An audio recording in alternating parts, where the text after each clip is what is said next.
अभिवादन स्वीकार कीजिए ब्रजेश मिश्रा का। और आप देखना शुरू कर चुके हैं द डिबेट। बहनों भाइयों, 5 राज्यों के चुनाव हो चुके हैं और एग्जिट पोल के आंकड़े भी आ चुके हैं, लेकिन ये आंकड़े ऐसे हैं कि हर कोई हो गया है कंफ्यूज्ड। इन आंकड़ों से कोई क्लैरिटी ना होना और उस क्लैरिटी के चलते सारे आंकड़े गड्ढम गड्ढ हो गए। अब लोग समझ ही नहीं पा रहे कि दरअसल कौन जीतेगा। एग्जिट पोल के आंकड़े ही ऐसे होते हैं कि आप उसमें उलझ कर रह जाएं। लेकिन इन एग्जिट पोल के आंकड़ों से इतर क्या ओपिनियन है, पत्रकार क्या सोचते हैं, पोल ऑफ द पोल्स क्या है, और इनका अगर एक कॉमन निकाल लिया जाए, औसत निकाल लिया जाए, तो किसकी सरकार बन रही है। आज की चर्चा का मुख्य केंद्र बिंदु यही है। बहनों भाइयों, राजस्थान, मध्य प्रदेश, छत्तीसगढ़, तेलंगाना और मिजोरम, इन 5 राज्यों के असेंबली चुनाव के वोटिंग हो चुकी है और परसों यानी 3 तारीख को काउंटिंग होने जा रही, मतदान। इन 5 राज्यों की जनता ने क्या निर्णय किया है? क्या मौजूदा हुकूमतें रिपीट कर रही हैं या फिर सत्ता परिवर्तन हो रहा है? एग्जिट पोल एक ऐसा आंकड़े होते हैं कि पूरे देश भर की निगाह उस पर रहती है कि कौन सी पार्टी सत्ता में आ रही है। जो सत्तारूढ़ दल है वो रुकेगा या फिर विपक्ष गद्दी पर काबिज होगा। हम पहले बात कर लेते हैं तेलंगाना की। बहनों भाइयों, तेलंगाना एक ऐसा राज्य है जिसके अपने गठन के बाद से पहले टीआरएस यानी तेलंगाना राष्ट्र समिति और अब उसका नाम बदलकर कर दिया गया है भारत राष्ट्र समिति। ये पार्टी तेलंगाना के जन्म से पैदा हुई पार्टी है और के चंद्रशेखर राव तेलंगाना के इतिहास के सबसे बड़े नेता हैं। लेकिन इस बार 2 बार सरकार बनाने के बाद अब जो वो तीसरी बार अपने लिए जनता का विश्वास मत हासिल लेने गए हैं, उन्हें बेहद कठिनाई से गुजरना पड़ रहा है। आंदोलन की कोख से उपजे हुए एक नेता को विश्वास मत हासिल करने के लिए, बहुमत हासिल करने के लिए नाकों चने चबाने पड़ रहे हैं। 7 देश की टॉप सर्वे एजेंसीज ने तेलंगाना पर जो रिपोर्ट दी है, 7 के 7 में से 1 को छोड़कर 6 ने तेलंगाना में कांग्रेस की सरकार पहली बार आने की प्रिडिक्ट किया है। एग्जिट पोल के आंकड़े ये 7 में से 6 एजेंसी के सजेस्ट करते हैं और ये बताते हैं कि तेलंगाना में कांग्रेस की लहर है और कांग्रेस वहां कंफर्टेबल मेजॉरिटी ला सकती है। बहनों भाइयों, तेलंगाना में ऐसा होता है तो साउथ का ही एक ऐसा राज्य है डेक्कन का, जहां से साउथ की एंट्री पॉइंट मानी जाती है। और यहां अगर कांग्रेस मजबूत हुई और कांग्रेस की सत्ता आई तो कर्नाटक के बाद ये दूसरा बड़ा राज्य उनके कब्जे में होगा। और बीआरएस अगर हारती है तो ये एक बड़े सामाजिक बदलाव का भी संकेत है, क्योंकि बीआरएस तो पार्टी ही तेलंगाना की है। अगर वो हारती है, जैसा कि आंकड़े सजेस्ट करते हैं, चौंकाने वाली बात है, राजनीति में परिवर्तन का संकेत है। बहनों भाइयों, दूसरे नंबर पर हम चर्चा करेंगे मिजोरम की। नॉर्थ ईस्ट का एक बेहद खूबसूरत राज्य, छोटा लेकिन खूबसूरत, संगठित, ऑर्गेनाइज्ड, बेहद पढ़ा लिखा और एक पॉलिटिकल सूबा। सबसे कम चर्चा चुनाव के दौरान नॉर्थ ईस्ट के इस राज्य की थी। नाम तो लोग लेते हैं लेकिन यहां की चर्चा नहीं करते। बहनों भाइयों, यहां पर जो एमएनएफ का गठबंधन है जो कांग्रेस के साथ है, वो सत्तारूढ़ गठबंधन पर भारी पड़ रहा है। और जितने भी सर्वे हमारे पास आए हैं, 7 में से 5 सर्वे, वो ये सजेस्ट करते हैं कि वहाँ एमएनएफ की सरकार बन रही है, यानी गठबंधन की। सॉरी, भारतीय जनता पार्टी के लिए ज़्यादा स्कोप नहीं है। 1 या 2 सीटें, या हद से हद कुछ लोगों ने 3 सीटें भी प्रिडिक्ट की हैं भारतीय जनता पार्टी के लिए। कहाँ पे? मिजोरम में। तो मिजोरम नेशनल फ्रंट यानी एमएनएफ और कांग्रेस की ज्वाइंट सरकार वहां बन सकती है। 7 में से 5 एजेंसियां ऐसा क्लेम कर रही हैं कांग्रेस के नेतृत्व वाली गठबंधन में, जिसमें एमएनएफ लीडिंग पोजीशन में, कांग्रेस सेकंड पार्टनर है। तीसरे नंबर पर आइए छत्तीसगढ़ चलते हैं। छत्तीसगढ़, कांग्रेस की सरकार, भूपेश बघेल मुख्यमंत्री हैं। 7 में से 5 सर्वे रिपोर्ट, 7 एजेंसियों ने, जो टॉप 7 एजेंसी हैं उनमें से 5 की ये रिपोर्ट कहती है कि छत्तीसगढ़ में भूपेश बघेल की सरकार रिपीट हो रही। क्या ऐसा संभव है? भूपेश बघेल ने ऐसे क्या काम किए हैं कि उनकी सरकार रिपीट हो रही है, ये अपने आप में बहुत चौंकाने वाली बात है। लेकिन दो ऐसी एजेंसीज की रिपोर्ट है जो 48 सीटें तक बीजेपी को दे रहे हैं, मैक्सिमम, मिनिमम 36, मैक्सिमम 48, और वहाँ 90 विधायकों की असेंबली है बहनों भाइयों, यानी जिसके पास भी 46 वोट होंगे, 46, वो वहाँ पर सरकार बना सकता है। बट 7 में से 5 बताते हैं कि सरकार किसकी रिपीट हो रही है, कांग्रेस की। कहाँ? छत्तीसगढ़ में। 2 एजेंसियों की रिपोर्ट कहती है बीजेपी की सरकार, लेकिन नैरो मार्जिन के साथ, बहुत कम थिक मार्जिन होगी, मतलब अगर 46 की जरूरत है तो मैक्सिमम उन्हें 48 मिल सकते हैं, ऐसा क्लेम इन एजेंसीज की रिपोर्ट में। लेकिन 5 बताते हैं कांग्रेस की। अब आते हैं सबसे चर्चित राज्य मध्य प्रदेश की। मध्य प्रदेश को लेकर जो ओपिनियन पोल्स हुए थे, जो बुद्धिजीवियों की राय आ रही थी और जैसा कि लोग प्रिडिक्ट भी कर रहे थे, बहनों भाइयों, एक एजेंसी को छोड़कर 7 में से 6 एजेंसी ये क्लेम कर रही हैं, उनके डेटा ये सजेस्ट कर रहे हैं कि मध्य प्रदेश में बीजेपी की सरकार रिपीट करने जा रही। शिवराज सिंह की चौहान की सरकार रिपीट होगी, ऐसा क्लेम किया जा रहा है। एक एजेंसी की रिपोर्ट है 150 सीटों से ज्यादा बीजेपी वहां पर आ रही है। 7 में से 6 का क्लेम है। सिर्फ एक एजेंसी का यह क्लेम है कि मध्य प्रदेश में कांग्रेस की सरकार बन सकती है, लेकिन बीजेपी की सरकार रिपीट हो रही है। ये कितने क्लेम कर रहे हैं? 7 में से 6, और 7 में से 1 क्लेम कर रहा है मध्य प्रदेश के लिए कि वहां पर कांग्रेस की सरकार आएगी। तो 6 के 6 तो गलत नहीं हो सकते। अगर इनका एवरेज भी निकालें तो भी वहां पर बीजेपी की सरकार रिपीट होने की जबरदस्त संभावना है, जैसा कि आंकड़े सजेस्ट कर रहे हैं। यानी ग्राउंड पर लोग क्या बातें कर रहे थे, सर्वे भी कैसे आ रहे थे, लेकिन एग्जिट पोल के आंकड़े एकदम से अलग हैं। अब लोग कह रहे हैं कि छत्तीसगढ़ वाला सही है, तेलंगाना वाला सही है, एमपी वाला सही नहीं। अपोजिशन कांग्रेस या उनसे जुड़े हुए समर्थक दल नहीं मानते हैं, लेकिन अगर वहाँ सही है तो यहाँ कैसे गलत होगा? तो कुछ तो आंकड़ों में गंभीरता है, हमें उसी तरह से इसका एनालिसिस करना चाहिए। अब आ जाइए राजस्थान, बड़ी दिलचस्प लड़ाई। लोग कह रहे थे, ओपिनियन पोल सजेस्ट कर रहे थे कि बीजेपी वहाँ जीत रही है, लेकिन 7 में से 5 एजेंसियाँ रिपोर्ट कर रही हैं कि वहाँ पर गहलोत की वापसी हो रही है। लेकिन 2 ऐसी एजेंसियाँ जो ये कह रही हैं गहलोत बुरी तरह से हारेंगे और बीजेपी की सरकार बनेगी। 7 में 5 गहलोत को रिपीट करा रहे हैं और 2 बीजेपी की सरकार ला रहे हैं। यानी वहाँ का चुनाव भी बड़ा दिलचस्प है। बहन भाई, 1% वोट या सैंपल साइज में छोटा सा भी परिवर्तन आंकड़ों को इधर से उधर कर देता है। सैंपल साइज वो चीज़ होती है जिससे कि ये एग्जिट पोल के आंकड़ों का एनालिसिस किया जाता है। ये एक बहुत ही टेक्निकल साइंटिफिक डाटा एनालिसिस होता है और इसको करते वक्त बहुत सावधानी भी बरते जाने की ज़रूरत होती है। बहुत बार सावधानियां नहीं हो पाती हैं, लेकिन एक साथ इतनी एजेंसियों के डेटा गलत नहीं हो सकते हैं। कुछ तो इसमें सच्चाई है। क्या सच्चाई है? ग्राउंड पर इसका क्या एनालिसिस है? पत्रकार क्या सोचते हैं? और अब जब एग्जिट पोल के आंकड़े आए हैं तो क्या ये पॉलिटिकल पार्टी, विशेष तौर पर भारतीय जनता पार्टी और कांग्रेस, जो इन 5 राज्यों के चुनाव में आमने सामने हैं, ये अब क्या अपनी ओपिनियन बदलने के लिए तैयार हैं? हाँ या ना? कुछ बयान सुने, फिर आज की डिबेट आगे बढ़ाएंगे। महोदय, 17 के पहले उत्तर प्रदेश के बारे में क्या मंजर था? अपराधियों, माफियाओं, दंगाइयों और भूमि में अवैध कब्जों को शासन का प्रश्रय प्राप्त था। हर दूसरे तीसरे दिन तो दंगे होते थे, अराजकता की स्थिति थी, अव्यवस्था थी। और 2017 के बाद ये जीरो टॉलरेंस।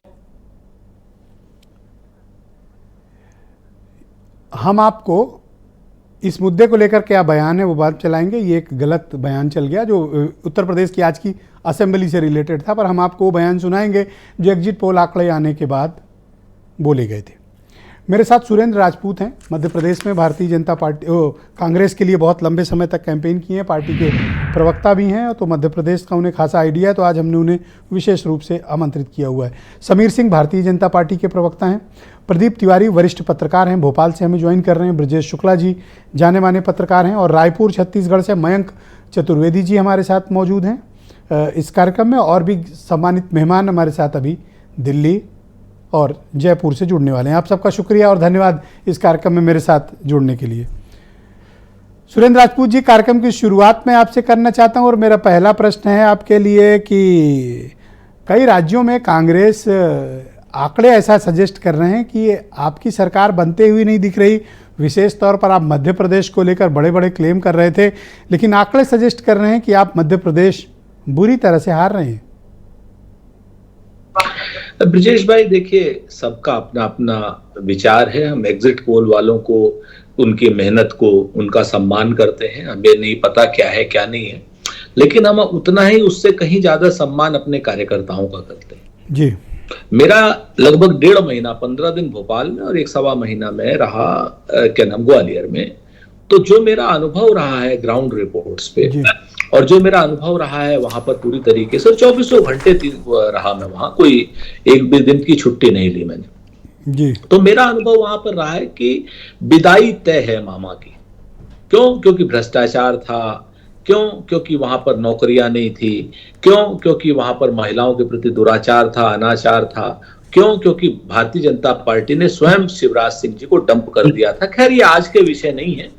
मैं आपको, चुनाव चूंकि खत्म हो चुका है, तो मैं आपको 2-3 चीजें बड़ी स्पष्ट कह रहा हूं। पहली बात, जनता में बदलाव था। दूसरी बात, ये चुनाव बिल्कुल इसी तरीके से था जैसे उत्तर प्रदेश में बाइपोलर इलेक्शन हुआ था।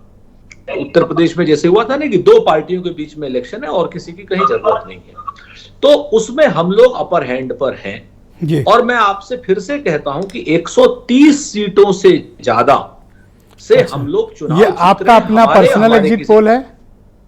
हाँ, मेरा पर्सनल एग्जिट पोल है, मेरे कार्यकर्ताओं के साथ है, मेरे अपने नेताओं के साथ। नेक्स्ट क्वेश्चन है सर, 7 में से 6 एजेंसियां, आप कहेंगे भी तो नाम बता दूंगे, केवल सी वोटर्स को छोड़कर 6 जगहों पर 6 एजेंसियों की रिपोर्ट ये सजेस्ट करती हैं कि वहां पर बीजेपी की सरकार मध्य प्रदेश में बन रही। 7 में से 6 सी वोटर्स को छोड़कर। मैंने पढ़ा उनके बारे में, मैंने देखा भी उनके बारे में। 3-4 चीजें उनमें बड़ी, मतलब जो मुझे वियर्ड लगी, मैं वो आपके साथ साझा करता हूं। मैं किसी को गलत सही नहीं कह रहा हूं। मैंने पोल को बता दिया कि हम स्पष्ट बहुमत से सरकार बना रहे हैं। 3-4 चीजें इन एजेंसीज में। पहली चीज तो इन एजेंसीज ने एरर ऑफ मार्जिन 25% का दे रखा है, जबकि कोई भी एग्जिट पोल 3% से ज्यादा एरर ऑफ मार्जिन पे नहीं चल सकता। आप कहते हैं कि साहब 80 से 105, 100 से 120, 100 से 125, ये मुझे जिस तरीके की ये लोग वो कर रहे हैं, मतलब मार्जिन बहुत लंबा ले रखा है, ऐसा आपका मत है। हाँ, और ये लॉजिकल नहीं है। और दूसरा, इसके बाद भी आ जाइए। दूसरा, कोई भी सर्वे एजेंसी कल शाम के बाद जो है पोलिंग पर, मतलब वो नहीं बता रही है कि किस पार्टी को कितना वोट मिलने की संभावना है। सर, 7 में से 6 सजेस्ट कर रहे हैं कि तेलंगाना में कांग्रेस की सरकार बन रही है। क्या वो भी डेटा गलत है सर? नहीं, मैं आपको बता देता हूं, वहां पर भी बता देता हूं। वहां पर मुझे एग्जिट पोल पर मैं बिल्कुल यकीन नहीं कर रहा हूं। मेरे अपने जो पोल एनालिसिस हैं, मैं आपको वो बता दे रहा हूं। मध्य प्रदेश का मैंने बता दिया। तेलंगाना में हम स्पष्ट बहुमत से सरकार बना रहे हैं। छत्तीसगढ़ में हम स्पष्ट बहुमत से 60+ सीटों के साथ सरकार बना रहे हैं। 60+, आप इस चीज को देख लीजिए। राजस्थान में हमारे पास कांटे का मुकाबला है। हंग असेंबली की आसपास हमें जो क्या नाम वो चीज है, लेकिन हम एज पे हैं। हम भारतीय जनता पार्टी से कहीं ज्यादा सीटें ला रहे हैं। ये हमारा अपने व्यक्तिगत लोगों का है। और प्लस हम कहीं ज्यादा सीटें ला करके क्लोज टू, हम जिसको कह सकते हैं क्या नाम, बहुमत के, और भारतीय जनता पार्टी हमसे पीछे है। ये हमारा अपना। सर, ये तो नहीं हो सकता कि मीठा मीठा गप और कड़वा कड़वा। ब्रजेश भाई, आपसे तो मुझे ये उम्मीद नहीं है कि मैं जब आपसे जवाब स्पष्ट, मैं 3 चीजों का सवाल आपसे कर रहा हूं, तीनों चीजों का आप जवाब मांग लीजिए सारी एजेंसीज से। मैं तो कहता हूं कि ये एजेंसीज बता दें कि पोल परसेंटेज किस पार्टी के पक्ष में कितनी है, नंबर 1। नंबर 2, ये सारी एजेंसीज बता दें कि जो मुख्यमंत्री के चेहरा है वो सबसे ज्यादा स्वीकार्य किसका है? राजस्थान में अशोक गहलोत का है, या उन्होंने कोई चेहरा नहीं दिया, नरेंद्र मोदी का चेहरा है। मध्य प्रदेश में कमलनाथ का चेहरा है, भारतीय जनता पार्टी ने कोई चेहरा नहीं दिया। पोल परसेंटेज बता नहीं रहे हैं, एरर ऑफ मार्जिन 25-25 सीटों का रख रहे हैं, और जबकि एग्जिट सर पोल में आप error कह of रहे हैं कि margin आप जो होता है- सहमत नहीं हैं, कभी कहते हैं असहमत हैं, पर आपकी बातों से तो लगता है कि एग्जिट पोल का आपके लिए तो कोई मायने नहीं। असहमत हैं आप? मेरे लिए एग्जिट पोल कतई मायने नहीं रखता, भले ही मेरे को थंपिंग मेजोरिटी दे रहा हूं, मैं आपको ऑफिशियली कह रहा हूं। ऑलराइट, हमारे साथ जुड़े रहिएगा, हम इस डिबेट को आगे बढ़ाएंगे। नंबर- समीर सिंह बीजेपी के प्रवक्ता मेरे साथ मौजूद हैं। समीर सिंह, जिस राजस्थान में आपकी पार्टी एक्सपेक्ट कर रही थी कंफर्टेबल, 7 में से 5 मैंने बताया कि आप बिल्कुल कंफर्टेबल नहीं हैं। तेलंगाना में आपका पूछने वाला कोई नहीं है, आपकी बहुत स्थिति खराब है जैसा कि रिपोर्ट्स आ रही हैं। मिजोरम में भी आपका वही सिचुएशन है। छत्तीसगढ़ की रिपोर्ट में 7 में 6 बता रहे हैं कि वो वहाँ पर कांग्रेस की सरकार रिपीट कर रही है। हाँ, मध्य प्रदेश में 7 में 6 आपको आपकी सरकार रिपीट करा रहे हैं। आप इन आंकड़ों से सहमत हैं? देखिए ब्रजेश जी, 2 बातें कहूँगा कि भारतीय जनता पार्टी अपने संगठन के आधार, नीति और नेता के दम पर चुनाव लड़ती है, और हर चुनाव हमारे लिए चुनौती होता है, और हम संगठन की ताकत और अपनी सरकार की नीतियों और अपने नेतृत्व, आदरणीय मोदी जी हैं, मध्य प्रदेश में शिवराज जी हैं, इन सब लोगों के, हमारे अमित शाह जी, हमारे राष्ट्रीय अध्यक्ष जी नड्डा जी हैं, इन सब लोगों के नेतृत्व के आधार पर हम चुनाव लड़ते हैं और हम चुनाव जीतते हैं। हम एक कार्यकर्ता आधारित पार्टी है। हम पहले भी लड़े थे, 2019 में भी हम लड़े थे, और हम आज 2023 में भी लड़ रहे हैं। हम 2019 में लोकसभा भी लड़े थे, हम 2023 में आज विधानसभा भी लड़ रहे हैं। हम भारी बहुमत से 2019 की लोकसभा में इन सभी राज्यों में हम जीते थे। मैं एक एक राज्य की चर्चा करूंगा। राजस्थान को आप ले लेंगे तो राजस्थान के अंदर भी हम बड़ी बहुमत से लोकसभा का चुनाव 2019 में जीते थे। 19 में हम मध्य प्रदेश की भी सभी सीटें जीते थे। छत्तीसगढ़ में भी बहुत अच्छा रिजल्ट था हमारा, तेलंगाना में भी हमारा अच्छा रिजल्ट था, मिजोरम में भी हम अच्छी लड़ाई लड़े थे। तो मैं ये कह सकता हूं कि धैर्य रखना चाहिए, और हम सब जनता पर भरोसा करते हैं, अपने कामों पर राजस्थान भरोसा के करते हैं, और आंकड़ों से जनता आप पर सहमत हैं जो विश्वास एग्जिट करके पोल में हमें सुझाए विश्वास- गए हैं? देखिए ब्रजेश जी, एग्जिट पोल एक आकलन होता है, और आकलन हर व्यक्ति का अलग अलग होता है। अब कांग्रेस के प्रवक्ता का आकलन है कि वो सब सीटें जीत रहे हैं, और भारतीय जनता पार्टी हाशिए पर जा रही थी। उनका आकलन है, वर्षों से कर रहे हैं, ये उत्तर प्रदेश में भी करते रहते हैं। जमानत जब्त सर, हो जाती स्वीकार है इनकी, या हम अस्वीकार उसको है? बुरा नहीं मानते। नहीं, देखिए ब्रजेश जी, मैं स्पष्ट बहुमत की सरकार हमारी सभी राज्यों में बनेगी। हम मिजोरम के अंदर अपनी अच्छी उपस्थिति दर्ज करा रहे हैं, और हम वहां भी सरकार बनाने में महत्वपूर्ण भूमिका अदा करेंगे, और बाकी चारों राज्यों में भारतीय जनता पार्टी स्पष्ट बहुमत की सरकार बनाएगी। क्या सर, तेलंगाना में भी? तेलंगाना में बड़ी तेजी से भारतीय तेलंगाना में बिल्कुल सर कोई तेलंगाना आंकड़े में भी छूने के लिए भारतीय आपको जनता तैयार नहीं पार्टी सर। का जनाधार तेलंगाना बहुत के मैं तेजी आंकड़े से- निकाल ले रहा हूं सर। मैक्सिमम आपको किसी ने सीट दी है तो 8, ब्रजेश जी, मैक्सिमम 7 में ब्रजेश 7 जी- ने आपको 8 सीटें ब्रजेश दी जी, है सर। उत्तर प्रदेश के ब्रजेश जी, मैं यही तो कह रहा हूं, पिछले दिनों उत्तरांचल के अंदर चुनाव हुआ था। कौन कहता था कि भारतीय जनता पार्टी की सरकार रिपीट करेगी? हर आदमी ये कहता था कि एक बार कांग्रेस आती है, एक बार बीजेपी आती है। उत्तर प्रदेश के अंदर कब ऐसा हुआ, आप बता दीजिए। 88 के बाद हमें तो नहीं लगता कि कोई पार्टी दोबारा सरकार में आई हो उत्तर प्रदेश के अंदर। लेकिन हम 2017 के रिकॉर्ड को भी 2022 में तोड़ दिए। हम 272 सीट में चले गए। अपने क्लेम पर आप विचार करो।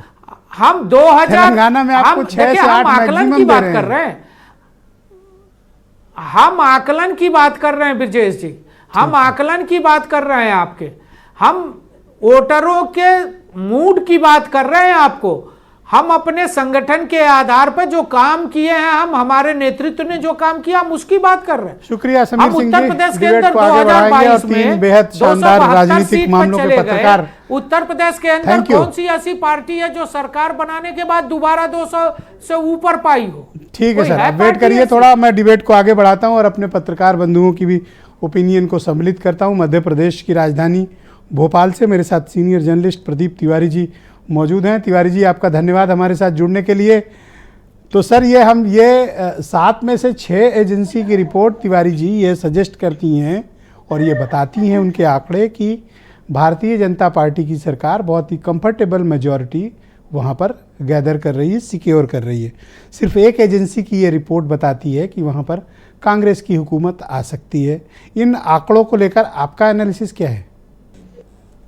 ब्रजेश जी, मैं शुरू से ये बात कहते आया हूँ कि जिस तरह के इसमें चुनाव दोनों पार्टियों ने अलग अलग तरीके से लड़ा है। कांग्रेस ने ओपीएस का बड़ा एक था मामला, उसको लेके लगातार कर्मचारियों के हित में बात करती रही और सबसे ज्यादा कांग्रेस को उम्मीद थी चंबल, ग्वालियर, बिंद और बुंदेलखंड। तो इस क्षेत्र से मुझे लगता है कि जो कांग्रेस को जो उम्मीद थी उस उम्मीद में कांग्रेस खरे नहीं उतर पा रही। कारण ये रहा कि पिछली बार जब आप देखें तो 30 में से 24 सीटें बीजेपी के पास थी बिंद में, और इसी तरह आप जाएं तो चंबल और ग्वालियर में था मामला। लेकिन इस बार कुछ ऐसा कुछ परिवर्तन नहीं दिख रहा। मतलब है तो परिवर्तन, लेकिन जिस स्तर पे कांग्रेस को मत मिलना चाहिए वो लाडली बहना ने कहीं रोक दिया है। तो मुझे लगता है कि जो शिवराज जी ने ये लास्ट में लाडली बहना योजना ले आए उससे काफी कंफर्टेबल स्थिति में बीजेपी आई है, और बीजेपी ने इस बार पूरी अपनी ताकत झोंक दी थी मध्य प्रदेश में। आप देखें तो प्रधानमंत्री जी की कई सभाएं, उसके अलावा मुख्यमंत्री का चेहरा न होना, कई सारे ऐसे फैक्टर रहे। कांग्रेस ने कुछ सर, 2 बातें मुझे और क्लैरिटी दें। आप कह रहे हैं कि लाडली बहना योजना ने वहां पर गेम चेंजर की भूमिका निभाई। मैंने काफी रिपोर्ट्स भी पढ़ा है, इसका ग्राउंड पर इम्पैक्ट भी काफी है। लेकिन शिवराज चौहान के नेतृत्व में चुनाव न होके वहां पर बीजेपी ने सामूहिक नेतृत्व में चुनाव लड़ा। अगर कंफर्टेबल मेजॉरिटी आती है तो क्या शिवराज चौहान चीफ मिनिस्टर बनेंगे या फिर नए व्यक्ति को बीजेपी नेतृत्व सौंपेगी?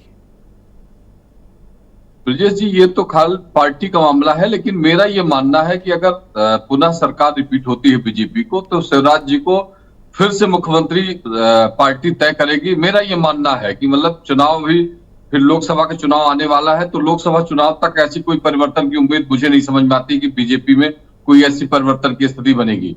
ये जरूर है कि कई सारे दिग्गज बीजेपी के उतारे गए हैं, उसमें नरेंद्र सिंह तोमर है, कैलाश विजयवर्गीय है, प्रहलाद पटेल है, लेकिन कुछ ऐसे लोग हैं जिनकी खुद की सीटें फंसी हुई थी, ये बाहर नहीं निकल पाए हैं। तो मुझे लगता है कि शिवराज जी एक कंफर्टेबल स्थिति में है और उनकी जो समीकरण है वो सभी जगह है, चाहे वो महाकौशल हो, बुंदेलखंड हो या चंबल ग्वालियर में हो, तो उनकी जो लोगों से सिंपैथी है वो डायरेक्ट है। तो कहीं ना कहीं उनका प्रभाव भी है और बहुत सारे टिकट वितरण में काफी रोल रहा है उनका। काफी जो तीसरी लिस्ट आई थी मीडिया का एक वर्ग, तिवारी जी, और आप लोग इस बात से सहमत हैं कि जैसे भी एग्जिट पोल के आंकड़े आए हैं जिसमें 7 में 6 एजेंसीज की रिपोर्ट वहां पर बीजेपी की सरकार ला रहे हैं, वापस ला रहे हैं, आ रही हैं, ऐसा प्रतीत हो रहा है।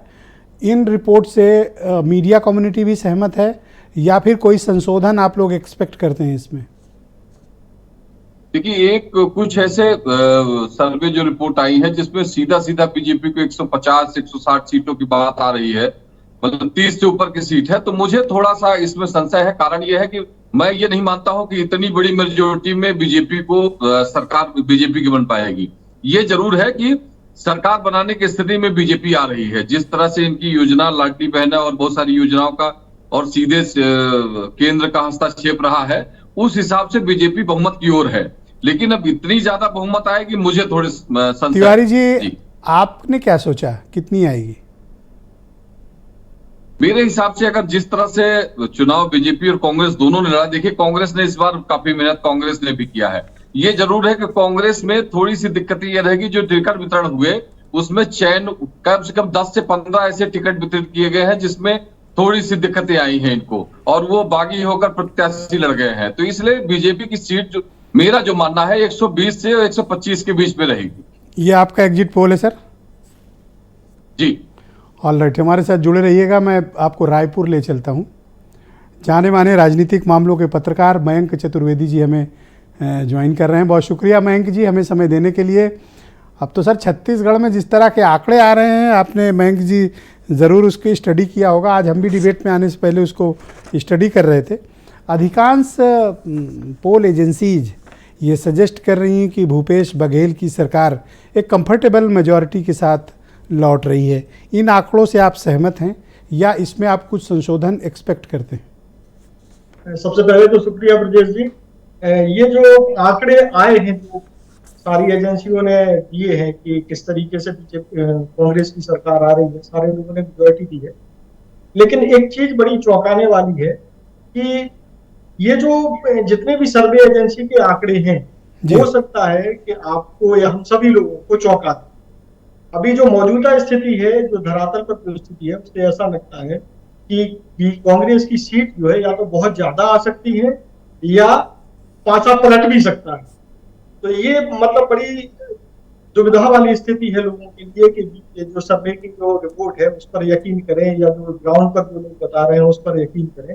बड़ा मतलब उलझन वाला मामला है। इस सर्वे ने तो लोगों को और थोड़ा सा उलझा दिया है। हाँ, ये मैं डेटा पढ़ रहा हूँ, लेकिन अधिकांश के डेटा इस बात के हक में हैं, जो डेटा है कि मोर देन 56 सीट जो इंडिया टीवी और CNX का पोल है वो ये सजेस्ट करता है कि मैक्सिमम, इन सारे पोल्स की मैं आपको कंपैरिजन दे रहा हूँ, 56 वोट मैक्सिमम सारी एजेंसीज की रिपोर्ट बताती है जो कांग्रेस के हक में जा रही है। 56 मतलब कि बहुमत से काफ़ी आगे, और मिनिमम 36-40 के आसपास दे रहे हैं। आपके मुताबिक क्या मुकाबला कांटे का है या फिर दोनों में से कोई भी? देखिए, इसमें एक चीज हम आपको बता दें कि पिछले जो ग्राउंड लेवल पर जो सर्वे चल रहा है उसमें अभी पिछले दिनों हमारे से जुड़े हुए कुछ लोगों ने जो सर्वे किया उसमें एक चीज सामने आई कि जो VIP सीट्स हैं उनमें जितनी भी VIP सीट्स पर आप जाएंगे तो उसमें बीजेपी का पलड़ा भारी दिखाई दे रहा है। जबकि ऐसी स्थिति में अगर मान लीजिए कि कोर जो लीडर हैं कांग्रेस के वो अगर कमजोर पड़ते दिख रहे हैं तो फिर इस सर्वे पर यकीन करना थोड़ा सा मुश्किल लग रहा है। हो सकता है कि कांग्रेस की सीटें भी ज्यादा हैं, लेकिन हाँ, हमारा आकलन ये कहता है कि कांग्रेस की सरकार कहीं ना कहीं बनती दिख रही है। लेकिन अगर ये जो सर्वे है अगर चौंकाने वाले नतीजे 3 तारीख को आ जाते हैं तो इसमें हमको कोई आशा नहीं। देखिए, मैं मानता हूँ छत्तीसगढ़ की मीडिया फ्रेटर्निटी बड़ी स्ट्रांग और उसकी पॉलिटिकल समझ बहुत अच्छी है। आपने क्या सोचा कि आपका एग्जिट पोल क्या कहता है? थोड़ा हमारे दर्शकों के साथ भी साझा करिए। हमारा पोल तो देखिए चुनाव के पहले तक, मतदान के पहले तक ये क्लियर कट मैसेज जा रहा था कि कांग्रेस अपनी सरकार में दोबारा आ रही है। ओके, अभी भी ये मैसेज है कि कांग्रेस सरकार में दोबारा आ रही है। तो आप ये मान करके चलें कि यहाँ कांटे का मुकाबला होने वाला है। आप और नतीजे अगर चौंकाते हैं तो कोई मतलब आश्चर्य भी नहीं होगा। ये आप चौंकाने वाली बात 3 बार बोल चुके हैं, तो ये क्या चौंका सकते हो आप? चौंकाने से आपका तात्पर्य क्या है? आप देखिए सुरेंद्र राजपूत जी टेंशन में, थोड़ा सा मतलब क्लैरिटी तो दीजिए। जी देखिए, जितने भी पोल हैं उन्होंने 56 से ज्यादा सीटें किसी पोल ने नहीं एग्जैक्टली कांग्रेस को। लेकिन अगर मान लीजिए कि 60 से ऊपर सीट चली जाती है तो कोई आश्चर्य नहीं होगा। और अगर बीजेपी 45 या उससे ज्यादा सीट आ जाएंगी तो भी कोई आश्चर्य नहीं। चलो, 56 के ऊपर देके आपने थोड़ा सुरेंद्र राजपूत के लिए एक स्पेस दिया है। बड़ी डीप ब्रीदिंग कर रहे हैं ये, मैं समझ सकता हूँ। एक्चुअली धड़कन बढ़ जाती है ना जब आप बहुत मेहनत करके आए हो और नतीजे के इस तरह से ब्रूटल, क्या कहते हैं आप, बड़ा एक इनका डायलॉग है, अभी इनसे पूछेंगे। और देखिए इसमें एक चीज और। हाँ मैंग जी, प्लीज आप बताएं। हाँ, इसमें एक चीज और जोड़ दें कि हम लोग लंबे समय से चुनाव को भी कवर कर रहे हैं, बहुत सारी चीजों में। यूपी का चुनाव भी जैसे हम कवर करने गए, जी जी, ऐसा चुनाव हमने पहली बार देखा है जब कोई भी कुछ भी कहने की स्थिति में नहीं है। आप ये समझ लीजिए कि किंकरतब गुमूड़ की स्थिति है इस चुनाव में, छत्तीसगढ़ में खासतौर पर। आप ठीक कह रहे हो। मैंने कई रिपोर्ट्स वहाँ की देखी, जब पत्रकार ये पूछ रहे थे छत्तीसगढ़ के लोगों से कि भाई किसको वोट देंगे, तो वो पत्रकार का चेहरा और कौन से चैनल से है या कौन से मीडिया का है वो देखकर अपनी बात कह रहे थे, और अपनी बात नहीं खोल रहे थे। वो कह रहे थे किसको देना चाहिए बताओ, मुझे को दे दें। तो इससे क्लैरिटी नहीं हो रही थी कि एक्चुअली, आप बिल्कुल ठीक बात कह रहे हैं, और इसका इम्पैक्ट हमें एनालिसिस में भी दिख रहा है। ब्रजेश शुक्ला जी मेरे साथ मौजूद हैं, जाने माने पत्रकार हैं, हमारे साथ जुड़े हुए हैं। ब्रजेश जी, आपका बहुत स्वागत और धन्यवाद। अभी आपने पूरा एनालिसिस सुना, तिवारी जी भी हैं, चतुर्वेदी जी भी मौजूद हैं, इन लोगों ने भी अपने एनालिसिस दिए हैं। आप क्या मानते हैं कि राजस्थान, मध्य प्रदेश, छत्तीसगढ़ और सबसे मेरे लिए तो सरप्राइजिंग तेलंगाना है और मिजोरम, यहाँ के चुनाव को लेकर आपका क्या दृष्टिकोण है? जो भी डेटा आए हैं जो सजेस्ट करते हैं, डेटा एग्जिट पोल के, उनसे सहमत हुआ जा सकता है अथवा नहीं? ब्रिजेश जी, इसका हर राज्य का एक अलग अलग विश्लेषण किया जा सकता है। जी। आप देखिए कि जब 6 महीना पहले या 4 महीना पहले जब चुनाव शुरू हुए थे, तब एक आम धारणा थी कि मध्य प्रदेश बिल्कुल स्वीप करने जा रही कांग्रेस, और ये चीज छत्तीसगढ़ के लिए भी थी कि कांग्रेस बिल्कुल वहां कोई लड़ाई नहीं है, लड़ाई से बिल्कुल बाहर है विपक्षी, वहां पर कांग्रेस एक तरफा लड़ाई लड़ने जा रही है और एक तरफा जीत की तरफ जा रही है। लेकिन जो जो चुनाव बढ़ने लगे तो लड़ाई कड़ी होती गई, और मुझे बड़ा ताजुब लगा जब मैंने देखा कि बीजेपी का जो शीर्ष नेतृत्व था वो जबरदस्त ढंग से छत्तीसगढ़ में प्रचार कर रहा है, और ये जानते हुए कि उनकी कमजोर भूमि है, वो कमजोर जमीन है जहां पर लड़ाई लड़ने जा रहे हैं। है क्या कि जब मतदान हो गया, मैंने बहुत लोगों को सुना, मैं लगातार ये सब चुनाव से मुझे दिलचस्पी है तो मैं सुना करता हूँ इस तरह के लोगों की बातें। कोई ये कहने की स्थिति में वहाँ का पत्रकार नहीं था कि साहब क्या जीत कौन रहा, कह रहे थे बड़ी कड़ी लड़ाई, 50-50 समझो, 50-50। अब समझ लीजिए कि जब 50-50 समझो तो इसका मतलब लड़ाई बहुत टफ थी, और जो जिसके विषय में ये कहा जा रहा था कि 50-60 सीटें पाएंगी बीजेपी, वो बड़ी कड़ी लड़ाई में आ गई थी। और इसके साथ ही आप देखिए कि छत्तीसगढ़ में बड़ी लड़ाई काटी हुई, लेकिन इसके कारण का योजनाओं ने बड़ा असर दिखाया है। जैसे आप देखिए मध्य प्रदेश में लाडली बहना ने गजब काम वो किया है, और इसको लोग अभी भी नहीं समझ पा रहे थे। वो सरकारी जो पेंशन की बात थी कर्मचारियों की, उसका मुद्दा उठा रहे थे, जबकि लाडली बहना बहुत बड़ी संख्या के तक पहुंची लोगों तक। ये संख्या बहुत कम थी, लेकिन उसको घालमेल करके उसको बताते साहब ये जो है ये मुद्दा इधर है तो लाडली बहना उधर है। ऐसा नहीं है, संख्या की बात होती है। अब वही चीज राजस्थान में हुई है। राजस्थान में कांग्रेस की कमजोर भूमि को काफी मजबूती से गहलोत ने अपने उसमें किया, तमाम योजनाएं चलाई, तमाम लोगों को लाभार्थी पैदा किए, उनको महिलाओं को मोबाइल बांटे गए और सबको दिए गए। तो इसका भी एक असर हर राज्य का आप देखिए, तो वहां भी कांटे की लड़ाई हो गई है। ऐसा नहीं है कि जो बीजेपी नॉर्मली वहां जो सत्ता में रहता है जब हारता है तो बुरी तरह से हारता है। फॉर एग्जाम्पल बीजेपी को लीजिए, लेकिन अशोक गहलोत के खिलाफ कोई बहुत अधिक नाराजगी है, जैसा कि ये डेटा सजेस्ट करते हैं, बहुत ज्यादा नाराजगी दिख नहीं रही। नहीं, नाराजगी नहीं दिख रही है। और ब्रजेश जी, ये 2 चुनाव से दिख रहा है। एक बार तो कांग्रेस 22 सीटों में अटक गई थी इसके पहले के चुनाव में, लेकिन पिछले चुनाव में भी बीजेपी 78 सीटें पाई थी। एग्जैक्टली वही मैं कह रहा था। जबकि बताया जा रहा था कि नारा लग रहा था कि वसुंधरा तेरी खैर, मोदी से बैर नहीं, वसुंधरा तेरी खैर नहीं, ये नारा लग रहा था। तो ये जो हुआ है, तो ये सभी दलों ने प्रयास किया है। लेकिन मुझे लगता है मध्य प्रदेश में जो परिणाम आएंगे, जो लोग कहते हैं कि साहब सरकार के खिलाफ, सर एक राज्य का डेटा है जिसमें कोई संदेह और संशय नहीं है, वो डेटा है तेलंगाना का। सब के सब वहां कह रहे हैं कांग्रेस की सरकार आ रही है। ये चमत्कार है अगर चे चंद्रशेखर राव को हरा लेना। जिस आदमी के नेतृत्व में तेलंगाना का जन्म हुआ हो, वहां वो हारे, ये बहुत बड़ी मेजर पॉलिटिकल शॉक होगा सर उनके लिए। नहीं ब्रजेश जी, इसके पीछे का कारण ये रहा है कि कांग्रेस बीजेपी ने वहां एक खेल किया, वो खेल उनको भारी हो गया।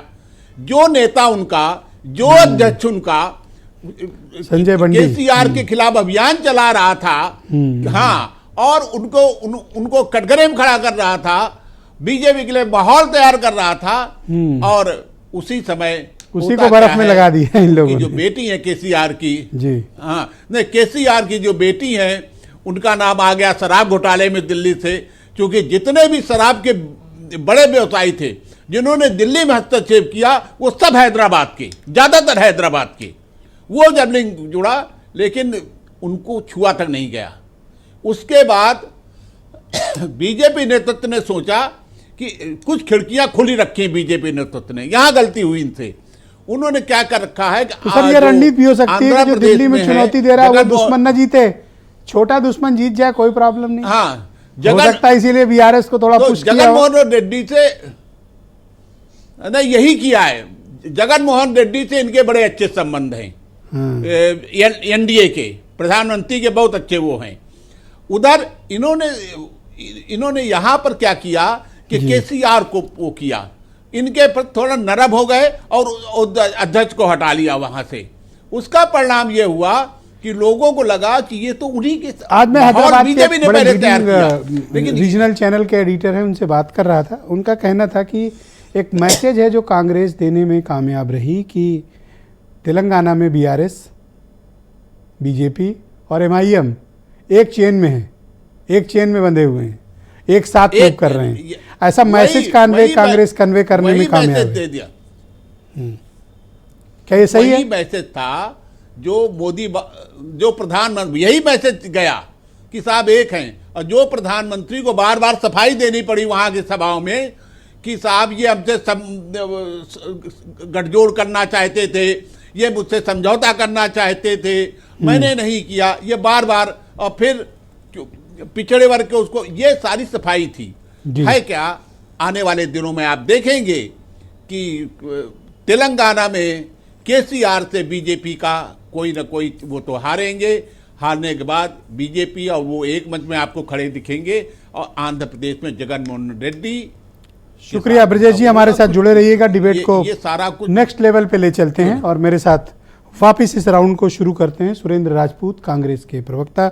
सुरेंद्र जी देखिए, हमारे साथ कई राज्यों के संपादक भी जुड़े हुए हैं, सीनियर जर्नलिस्ट लोग भी हैं। सबकी एक ओपिनियन है, जो ओपिनियन है उन आंकड़ों के इर्द गिर्द है, सिवाय मयंक जी के। ये कह रहे हैं चौंकाएंगे, तो आपको भी चौंका दे रहे हैं और कभी कभी ये बीजेपी को भी चौंका दे रहे हैं। लेकिन आपकी बातें, आपके आंकड़े और एग्जिट पोल में आए हुए आंकड़े, इनका कोई मैच नहीं है सर।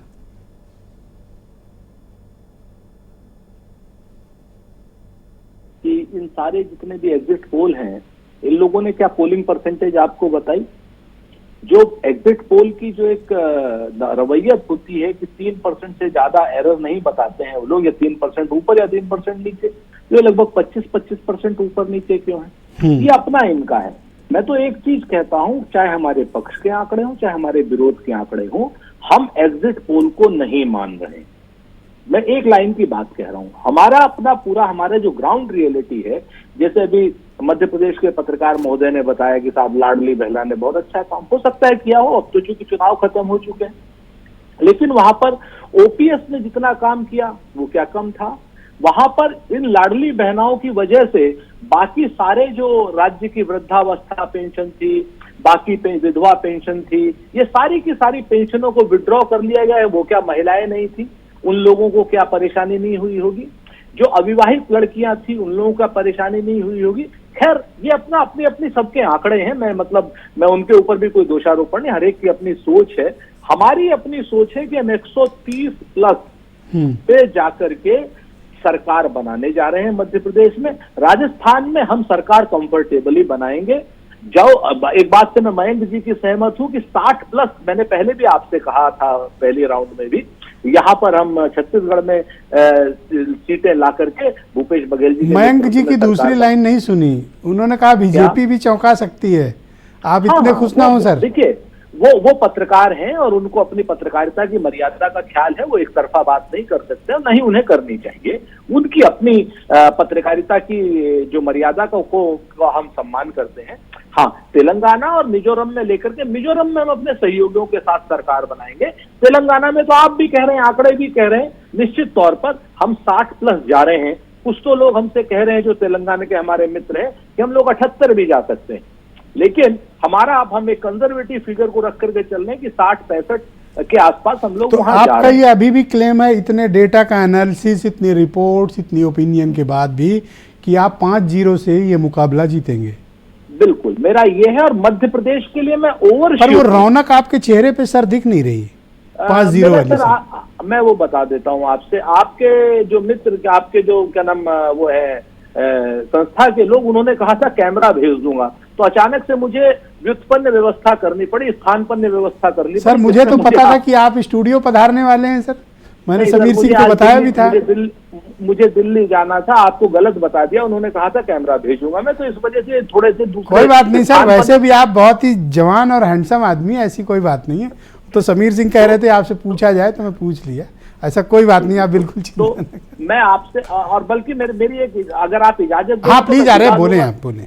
है ना। तो मैं दूसरी बात, एक चीज और मैं कह रहा था सर, कि यहाँ पर इस वक्त योजना और उसकी बात नहीं, जनता मध्य प्रदेश की, मैं तो प्रदीप जी से जो भोपाल में बैठे हुए हैं, मैं उनसे कहना चाहता हूं कि मैं तो ग्वालियर में था साहब, 34-39 सीटों के एक सीट पर गया मैं, तो वहां पर मुझे जो जनता का आकलन लगा, जो जनता का विरोध है, कांग्रेस नहीं लड़ी, जनता लड़ी है, कांग्रेस जनता के नेतृत्व में वहां लड़ी है। भारतीय जनता पार्टी के, और भारतीय जनता पार्टी में विशेष रूप से इनके ऊपर जो भार बने हुए थे ज्योतिरादित्य सिंधिया, उनके खिलाफ एक बहुत बड़ा वर्ग था वहां पर, जो मैंने देखा वहां पर। अब वो ठीक पता नहीं है सुरेंद्र जी, मैं डिबेट को थोड़ा आगे बढ़ाना चाहता हूँ, और 3 तारीख को जिस दिन काउंटिंग होगी आपसे बाकी भी दरियाफ्त की जाएगी।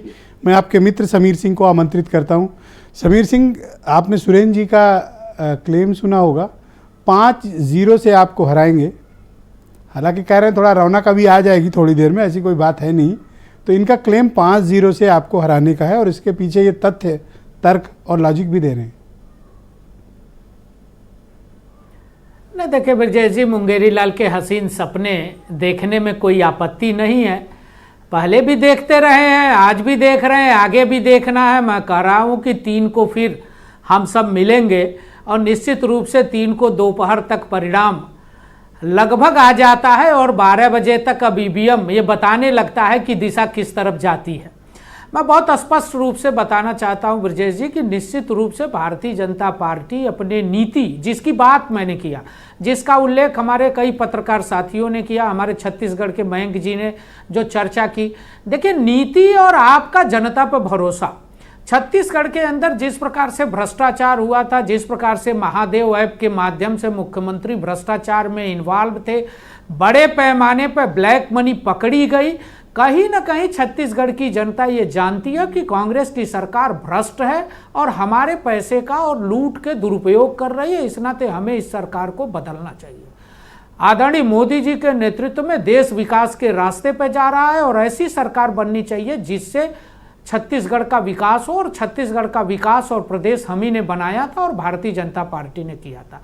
मध्य प्रदेश के अंदर हमारी कई नीतियां हैं, हमने नीति की बात पहले ही कही, हमारे वरिष्ठ पत्रकार साथी ने भी कहा कि मध्य प्रदेश के अंदर लाडली बहना योजना, ऐसे 1 दर्जन योजनाएं हैं जो आदरणीय शिवराज जी ने बड़ी मजबूती से जमीन पर उतारा। उसका इम्पैक्ट सर, आंकड़े देखने के बाद एग्जिट पोल के आपकी भाषा बदली है। मैं आपके साथ 4 डिबेट किया हूं, आप तब शिवराज चौहान का नाम नहीं लेते थे, तब आप सामूहिक नेतृत्व, प्रदीप जी भी थे हमारे साथ उस डिबेट में, मैं गवाही भी दिलाऊंगा। आज आप सामूहिक नेतृत्व शब्द इस्तेमाल नहीं कर रहे हैं, और आज सिर्फ आप शिवराज सिंह चौहान का नाम ले रहे हैं। सर मैंने नहीं ब्रजेश जी, देखिए आप फंसाइए मत हमको, हम फंसा रहे, पहले आप ही सामूहिक नेतृत्व कहते थे। नहीं, मेरी बात तो सुन लीजिए। मैंने पहली लाइन में डिबेट शुरू करते कहा कि Bharatiya Janata party cadre base party है, और हमारे इस भारतीय जनता पार्टी का एक एक कार्यकर्ता, मैं भी एक कार्यकर्ता हूं, मोदी जी भी अपने को एक कार्यकर्ता कहते हैं, राष्ट्रीय अध्यक्ष जी भी एक कार्यकर्ता, बच के निकलने वाली लैंग्वेज, और शिवराज जी भी एक कार्यकर्ता, मैं एक उदाहरण देना चाहता हूं, हमारे मध्य प्रदेश के साथी हैं, माननीय शिवराज जी मध्य प्रदेश के नेता थे, लेकिन पार्टी ने जब उनको तय किया तो वो दिल्ली के अंदर युवा मोर्चा के राष्ट्रीय अध्यक्ष बनने का काम किया उन्होंने, और युवा मोर्चा का देखने के बाद आप लोग इतनी मोहब्बत लुटा रहे हैं सर, उसके पहले सर सामूहिक नेतृत्व और वो कार्यकर्ता है, पार्टी जो भी फैसला करती है वो उसका मैं प्रदीप तिवारी जी को आमंत्रित करता हूं। प्रदीप तिवारी जी थोड़ी और क्लैरिटी हमें दे देंगे, गवाही भी उनकी हो जाएगी। भाई प्रदीप जी, आप बताइए कि चुनाव के पहले तक, आंकड़े आने से पहले तक एग्जिट पोल के, हर कोई बीजेपी में यही कहता था ना कि मध्य प्रदेश में हम सामूहिक नेतृत्व में लड़ रहे हैं, लेकिन एग्जिट पोल के आंकड़े आने के बाद अब सामूहिक नेतृत्व की बात ही नहीं हो रही, शिवराज चौहान की बात हो रही है। विजय जी, निश्चित तौर पर आप देखिए, जब ग्वालियर में प्रधानमंत्री जी की सभा हुई थी तो मोदी जी ने स्वयं कहा था कि आपको खाली कमल का निशान देखना है, आपको किसी को नहीं देखना है, आपको कमल के निशान को देखना है। तो मुझे लग रहा था कि जो केंद्रीय चुनाव समिति थी, उस चुनाव समिति के सारे लोग इस तरह से उस समय प्रयास कर रहे थे कि कमल के निशान और प्रधानमंत्री जी का चेहरा हो, और स्टेट के चुनाव में भी शिवराज जी को चेहरा नहीं बनाया गया। यही मेन कारण था। दूसरा कारण ये आप देखें कि जब भी जिस तरह से शिवराज जी इस बार प्रयास किए चुनाव लड़ने का, उन्होंने पहले ही स्ट्रेटजी तैयार की थी कि मध्य प्रदेश में हमको कैसे चुनाव आगे लाना है। और ये लाडली बहना का जो उन्होंने प्रयास किया, ये उनके लिए एक तरह से अमृत था। और इस बार अगर आप देखें बीजेपी की सरकार रिपीट होती है तो मात्र एक वजह होगी शिवराज जी की सरकार और उनकी ये योजना।